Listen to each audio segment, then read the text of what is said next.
स्पष्ट खबर सुल्तानपुर से भी आ रही है, जहां से मेनका गांधी नामांकन दाखिल कर रही हैं और उन्हीं की तस्वीरें भी आपको हम दिखाते हैं। दरअसल मेनका गांधी अभी नामांकन यहां करने के लिए पहुंची है, लेकिन देखिए बीते दिन जबरदस्त सुर्खियों में रही थी मेनका गांधी अपने बयान को लेकर, और इस पर चुनाव आयोग ने अपनी सख्ती भी दिखाई थी और आज पहुंची है नामांकन के लिए। तो ये कहना निशांत अपने आप में गलत नहीं होगा कि एक तरफ दूसरे फेज की वोटिंग और साथ ही दिग्गजों का नामांकन भी। कुमार अभिषेक इस वक्त हमारे साथ हैं, सीधे कुमार अभिषेक के पास चलते हैं और कुमार अभिषेक से बातचीत करने की कोशिश करते हैं। कुमार अभिषेक, मेनका गांधी अपना नामांकन करने जा रही हैं, हम तस्वीरें देख रहे हैं, लेकिन ये सब तब हो रहा है जब उनकी बोलती बंद कर दी गई और बाकायदा ईसी ने उनकी बोलती बंद कर दी गई। सुल्तानपुर से हैं, अपनी जो सुरक्षित सीट है अपने पुत्र को दे दी है, कैसे समझाएंगे इसको?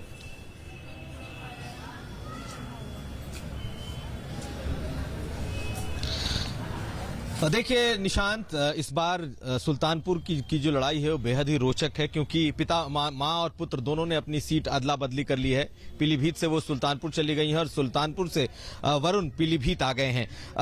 दो उन्होंने विवादित बयान दिए, हालांकि जो उन्होंने पहला विवादित बयान दिया था मुस्लिम को लेकर के, उसके बाद से उन पर 48 घंटे का प्रतिबंध था और आज वो खत्म होगा, लेकिन आज तक उन्हें बोलने की इजाजत नहीं है। देखना यह है कि सुल्तानपुर में इसका सियासी तौर पर क्या प्रभाव पड़ता है। लेकिन हम इस वक्त आगरा में हैं निशांत, और आगरा में सुबह से ही पोलिंग कई जगहों पर काफी तेज है, कई जगहों पर धीमी है। हम जरा अपने कैमरामैन को कहते हैं कि हम एक ताजगंज यानी बिल्कुल ताजमहल के पास का जो पोलिंग स्टेशन है, हम वहां पर खड़े हैं और आपको वहां के दृश्य दिखा रहे हैं। देखिए इस वक्त तकरीबन 12:15 बज रहे हैं और लोगों की लोग लाइन में दिख रहे हैं, लेकिन कतारें अब बिल्कुल छोटी होती जा रही हैं। सुबह बहुत तेज कह सकते हैं पोलिंग हुई है, बहुत लंबी लंबी कतारें हमें दिखाई दी हैं।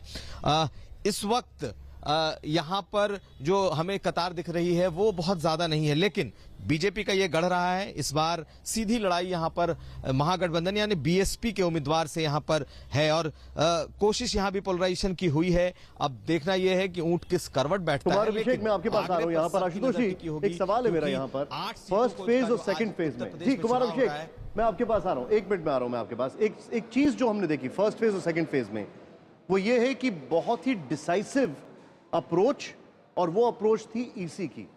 इससे कितना फर्क पड़ा होगा अगर वोटर्स की बात की जाए, इससे कितना फर्क पड़ा होगा इन दो ट्रांजिशंस में? नहीं, देखिए इलेक्शन कमीशन ने ये कोशिश तो जरूर की ज्यादा से ज्यादा लोग वोट डालें, लेकिन अगर आप पहले फेज का चुनाव देखें और दूसरे फेज का चुनाव देखें, दोनों में एक तरीके की उदासीनता नजर आ रही है। अभी तो बहुत ठंडा है, अभी बहुत ठंडा है, बल्कि 2000 जब पिछले बार जब हमने पोलिंग हुई थी तो उस दिन भी काफी ठंडा रिस्पॉन्स था लोगों का।